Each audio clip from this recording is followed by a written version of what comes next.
जी हाँ, चलिए आज हम जो है महत्वपूर्ण बात पर चर्चा करेंगे, महत्वपूर्ण विषय पर चर्चा करेंगे। जैसे आपकी परीक्षा होने वाली है, चाहे आप सीबीएसई में पढ़ रहे हैं तो आपका टर्मिनल एग्जाम आने वाला है। फर्स्ट आईसीएसई में है तो भी फर्स्ट टर्म का एग्जाम परीक्षा होने वाली है, यानी त्रैमासिक, क्वार्टरली, जो भी हम नाम दे लें। आप जल्दी ही परीक्षा लिखने वाले हैं, कुछ लोग लिख भी लिए हैं परीक्षा। तो ध्यान दीजिए, आप जो है अच्छे अंक किस प्रकार प्राप्त कर सकते हैं। हिंदी में आपको सबसे अच्छा अंक अगर लाना है, ये पूरी वीडियो ध्यान से देख लीजिए और मैं आपको महत्वपूर्ण प्रश्न और उनका उत्तर भी बताऊंगा और आपको ये भी बताऊंगा कि आप उस पाठ में कैसे उत्तर ढूंढ लेंगे। पढ़ते समय कौन कौन सी बातें महत्वपूर्ण होती हैं जिनको आप ध्यान देंगे जब आप रीडिंग कर रहे होते हैं, पाठ या कविता पढ़ रहे होते हैं।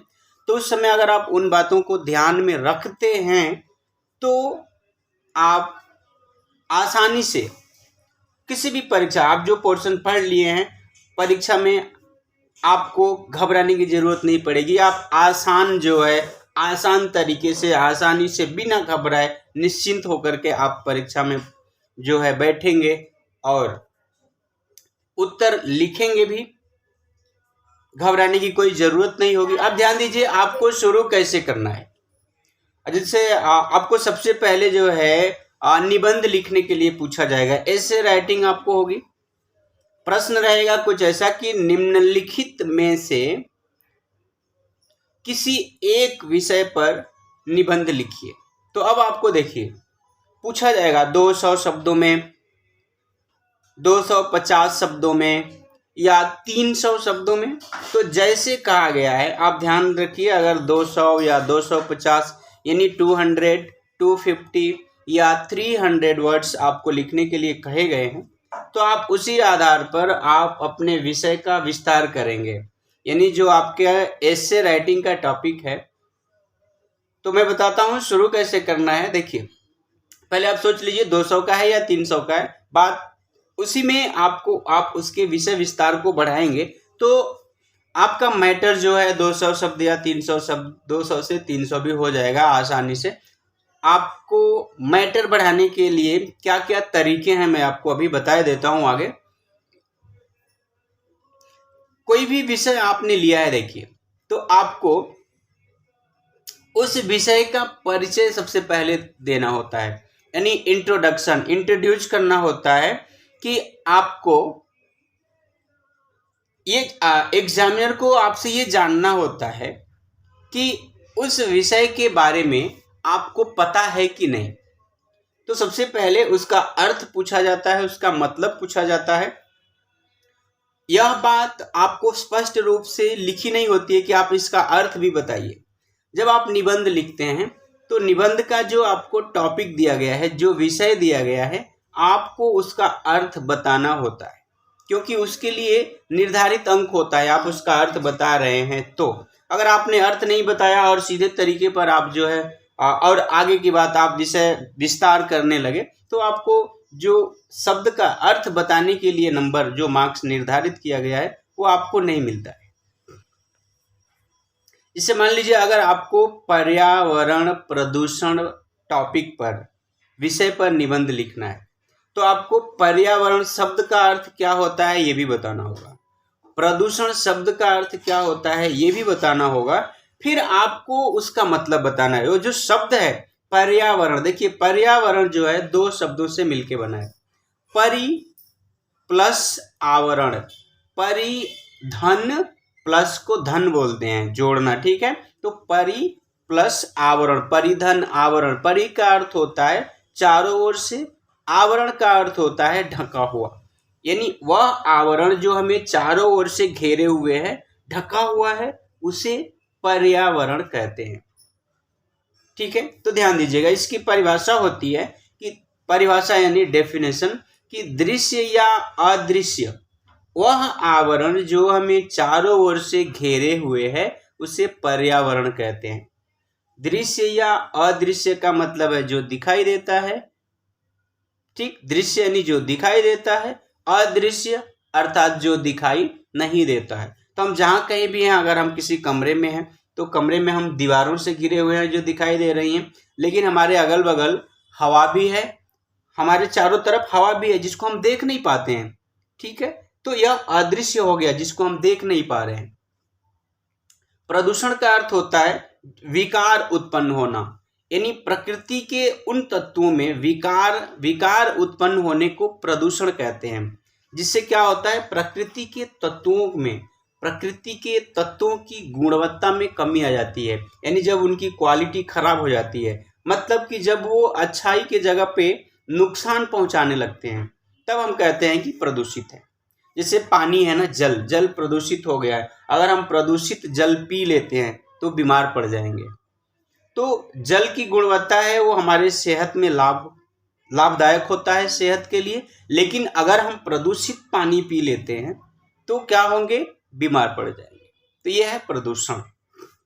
अब आपको बताना होता है कि प्रदूषण के कितने प्रकार हैं, रीजन क्या है, प्रकार जो भी प्रदूषण है उसका कारण क्या है, क्यों प्रदूषण होता है, उससे क्या प्रभाव पड़ता है, इफेक्ट क्या होता है।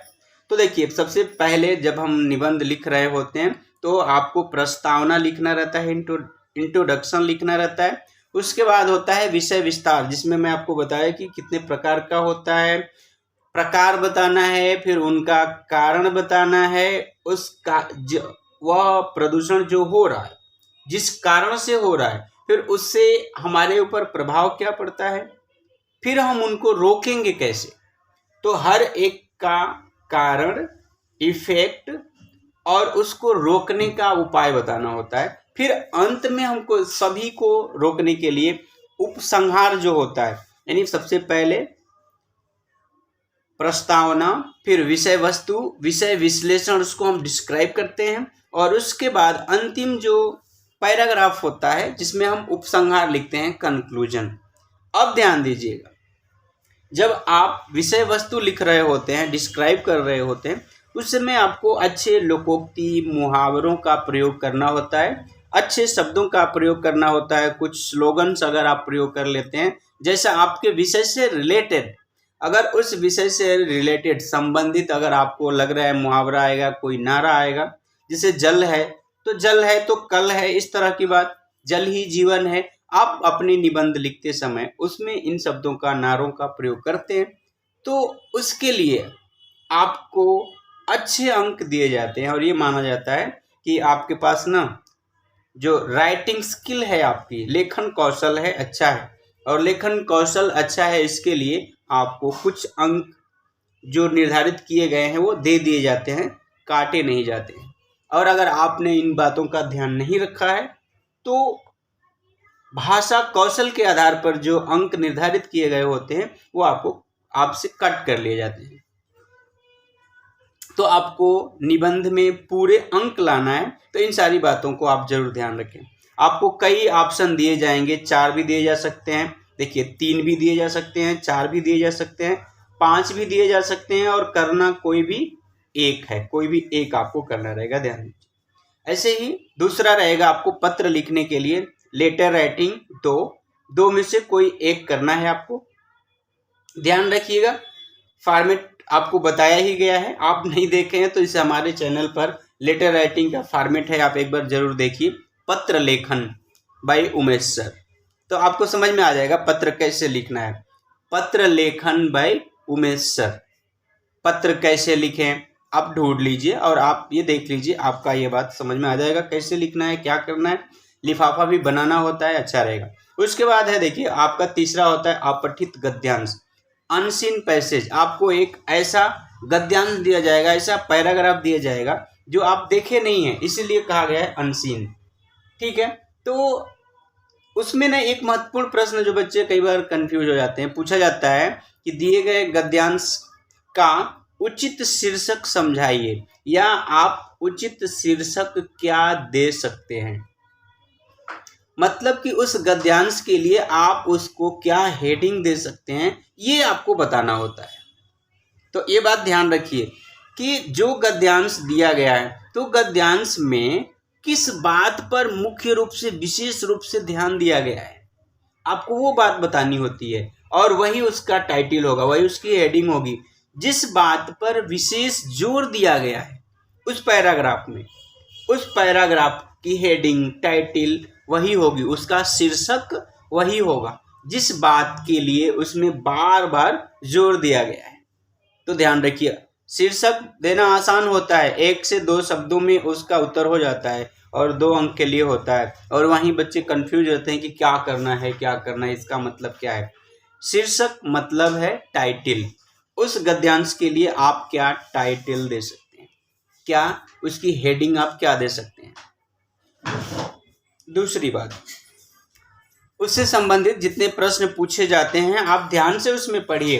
प्रश्न का 1 या 2 शब्द आपको जरूर मिलेगा और उसी शब्द के आगे पीछे वह पूरा उसका उत्तर रहेगा। इस आधार पर आप ढूंढ लीजिए। इससे क्या होगा, आप पढ़ने में अच्छे होंगे, उत्तर ढूंढने में जो है ना, मतलब ये आपकी जो क्षमता होगी, जो रीडिंग स्किल होगी आपकी, जो पढ़ने की जो ये क्षमता है, वाचन कौशल जिसको बोलते हैं, वो भी अच्छा होगा। और इसीलिए आपको कहा जाता है बार बार कि आप घर में भी पढ़िए, घर में भी पढ़िए, खुद ही प्रश्न बनाइए और उसका उत्तर ढूंढिए या उसका उत्तर भी बनाइए। जब आप ऐसा करते रहेंगे ना, आप पढ़ेंगे, क्वेश्चन बनाएंगे, प्रश्न बनाएंगे और उसका उत्तर खुद उसमें से ही ढूंढेंगे, तो आपको अनसीन पैसेज, अपठित गद्यांश में कभी भी फुल मार्क्स आएगा, कुछ भी कटेगा नहीं, क्योंकि पढ़ के उसी में से उसका आंसर ढूंढना है। सब उसमें रहता है, कोई ऐसा नहीं है कि उसमें नहीं है।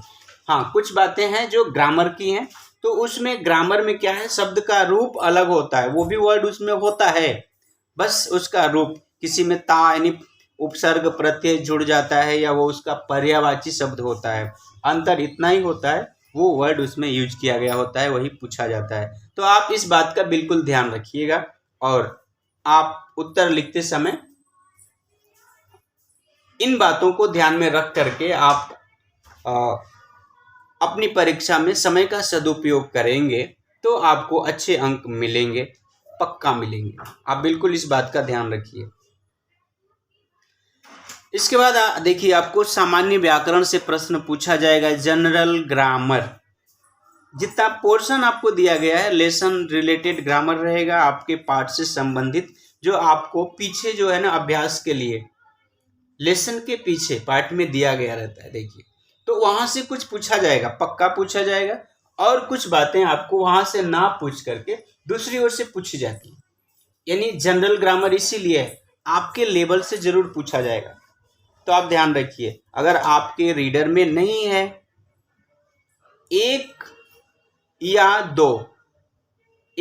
2 अंक के प्रश्न आपको आपके पोर्शन से थोड़े हट के पूछे जाते हैं, जरूर पूछे जाते हैं। मैं पूछता हूँ, इसलिए मैं बार बार कहता हूँ, आपको कक्षा में भी कहता हूँ, और आप जो अगर आप हमें ऑनलाइन देख रहे हैं, सुन रहे हैं, आप ऑनलाइन पढ़ रहे हैं, यूट्यूब के थ्रू पढ़ रहे हैं, तो भी आप ध्यान रखिए, मैं तो पक्का पूछता हूँ और हाँ, सभी लोग पूछते हैं, क्योंकि तरीका यही है भाषा कौशल का। और किसी भी भाषा पे, लैंग्वेज पे आपकी कमांड कितनी है, अगर आप 100 में 100 ला रहे हैं तो आपको आउट ऑफ पोर्शन भी अगर 2-3 मार्क्स के रहें क्वेश्चन, तो आप उसका आंसर करते हैं, तो ही हम मानेंगे कि हाँ, आपको लैंग्वेज पर अच्छी कमांड है, यानी भाषा पर आपकी अच्छी पकड़ है। और तभी आपके लिए 100 अंक यानी 100 अंक जो है सुशोभित माना जाएगा, अच्छा माना जाएगा कि हाँ, आप उसके योग्य हैं। क्योंकि पोर्शन से यानी जो सिलेबस आपका है, जो आपकी विषय वस्तु है, उससे हट के भी पूछा गया तो आपने उसका उत्तर दे दिया, मतलब कि आपको 100 अंक देना उचित है। आप समझ गए होंगे।